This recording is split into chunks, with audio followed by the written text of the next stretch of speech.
Hello, happy full moon in Leo. It's January 25th, 2024. It's always a big full moon when it's in fire, and it's always a big full moon when it's in a sign like Leo, who likes to be the center of attention. Um, so we are, it's an interesting full moon for a lot of reasons. So one, let me just explain, generally speaking, when we're talking about new moons, we're planting seeds, planting ideas, putting, the seeds in the ground to implement or grow something. By the time we get to the full moon, we're more at the full expression of that idea and actually releasing it out into the world.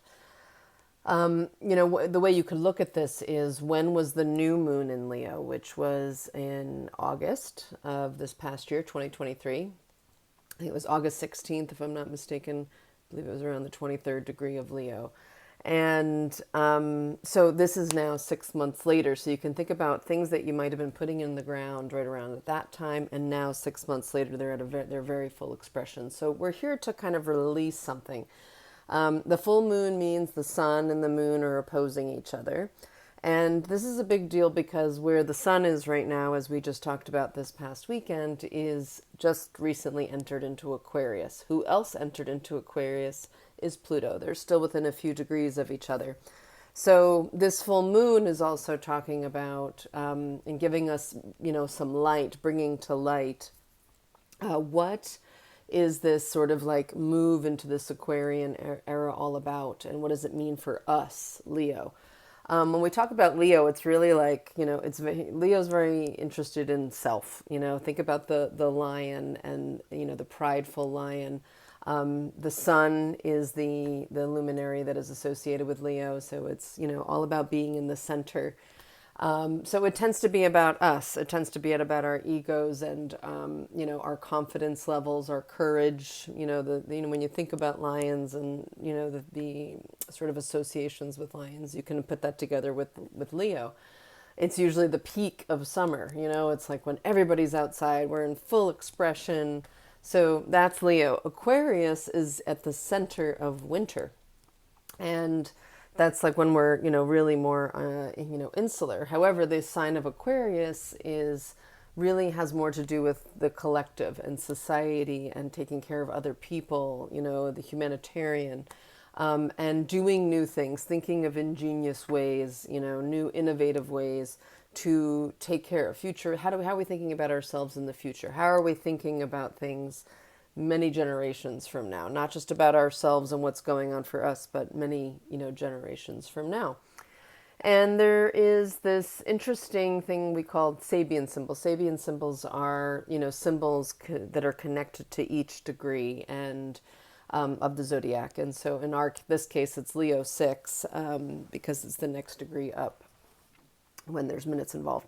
So the Sabian symbol is a conservative, old-fashioned woman is confronted by a hippie girl. And so I find that to be an interesting, idea of thinking about, generations, sort of being confronted. For instance, the older generations for perhaps having issues with technology and AI and, all of these innovative things that are coming, in the future. Or the frustration levels of the youth, with not being able to have the elders, the conservatives, understand what is needed for them and their future. So this really feels like a real meeting point. And this opposition that's going on, naturally there's an opposition between the sun and the moon with the full moon, but like it's really the moon and Pluto as well, because it's the sun is shining on Pluto. It's forming what's called a T-square. So if you have these two here, if you come over here in this corner diagonal, we have Jupiter in Taurus, in the Earth sign. So we have fire, earth, and air, with Aquarius, those three elements coming together. So we tend to look to Jupiter, to say, how can we resolve this oppositional nature? And so when it comes to Jupiter, particularly in Taurus, it's about what's our value system, what are our morals? Jupiter is the great expander, the benefic. It's looking to help us expand ourselves, We're here to learn more, to understand more. It's the great sage. It likes to travel into other realms. Wherever Jupiter is, it tends to be kind of that lucky spot. But it's also, when we're talking about Taurus, it's the five sensory being, the human. How are we expanding ourselves? How are we expanding humanity? How are we growing, as a society? What do we need to do? What do we need to do to adjust things within ourself, Leo, to allow for that growth and transformation of our society, Pluto and the sun down in Aquarius? Well, we need to do a lot of learning. We need to have some adjustments to ourself. And what I find interesting is that this full moon is forming a particular angle also to Saturn, who's like there to restrict things and hold things back, teach us our lessons. So, these are the three signs that are involved in the T square, which is Leo, like I said, Aquarius and Taurus. These are fixed signs, so they're stubborn. They're the, signs that are less flexible. So we feel pressure when there's this kind of, formation involved when they're in the fixed sign. Something is trying to break us open and teach us something, integrate something that it's time to learn so that we can really take care of the society that we're in. It's also just, an interesting week that we have going on in that basically, I think it's today or even tomorrow, that Uranus, or in the next few days, it's sometime this week, Uranus is going to be moving direct. Uranus is the rebel. It's also in Taurus right now. And it's forming a very particular angle to the south node of the moon. And the south node tends to represent our karma, our past, the things that we're here to let go of as well. So when those two come in, into that kind of angle, there's an adjustment being made. And Uranus is going to create some sudden changes to help release that. So that feels like very in coordination with what's going on with this full moon, these full moon aspects that are happening. Additionally, this week we have Mars and Mercury are coming together. They're in Capricorn, who's ruled by Saturn, the one who's holding things back and the conservative, is in a square formation to the North Node and Chiron, who are down in Aries. So it feels like to me there is some type of action or communication or lesson we're here to get about how to heal our woundedness that is probably keeps us in these conservative positions in the first place, and allowing us to release and head towards the North Node, which is like where we're headed, our destiny point. Come Sunday, we actually have a really beautiful formation that's going to be happening with Jupiter, who's over there in Taurus, and Venus. It's going to be a trine in Capricorn.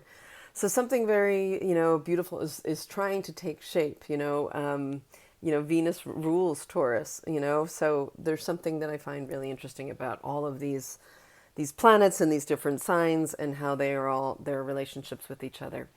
The other interesting thing I find about the full moon this month, next month, and the following month, so in, basically in, these next 3 months, we have it in a full moon in Virgo and then a full moon in Libra that are coming next. They're all going to be at 5 degrees like this, Leo. And so that's 3 full moons in a row, which I always think that's an auspicious thing. 3 is my favorite number. You think of like the Trinity. That we are, going to be really learning something and something is getting expressed. Things are getting released. And because all of the planets are going to be moving direct now for the next few months, once Uranus turns direct, it's the last one to turn direct, I really feel like we're going to be getting some momentum moving forward. So I would be asking yourself the question, what in me needs to, if it was about me, what are the parts of yourself? It's either one of two ways, either the part of you that has been a little too much, a little narcissistic, it's all about me, or the other side of that would be, what part of me am I not bringing to light, bringing into the center of my life? What have I been keeping, sort of under wraps that needs to come forward? And one of those two things, you got to ask yourself which it is, releasing one or allowing one to come to the surface, because that's what Pluto is doing. It's either blowing something up or it's bringing the truth up from the underground. What within you is needed, what adjustments and expansion Jupiter needs to happen, to allow you to start contributing to where we are going as a collective, as a society, where it's not just about you.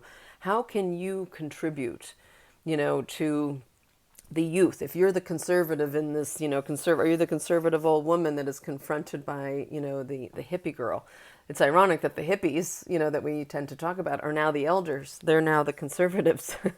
So, it's this like, I just think this interesting power play of, a dynamic between all of us, that we really need to always understand that things are always going to be changing, and we can't always hold on to everything that's old, because it's going to progress. The more we hold on, the more tension and that resistance just causes problems, and arguments, rather than how can we work together? How can we, align, these two worlds, these two polarities together for the greater good? So those are kind of the thoughts I'm having right now on this full moon. I hope for you take an opportunity just to like tap into this. You might feel a lot of some forward movement going this week. I think there's going to be a lot of energy going on as we get into the weekend. We're getting close. But yeah, that Uranus moving forward, which I guess is going to be in the next day or so, is going to be pretty, it may actually create some sudden changes for you. It's going to be at the same degree that it's sitting at, which actually has a lot to do with, spirits and, celestial beings potentially making themselves known. So pay attention to the communications coming from other places. Pay attention to your intuition. Pay attention to insightful thoughts that are coming this week. It may just help you guide yourself and the people around you and the circles that you're a part of, to move forward with this full moon and release whatever is needed into the world to help us as a society expand. All right. Happy full moon to you.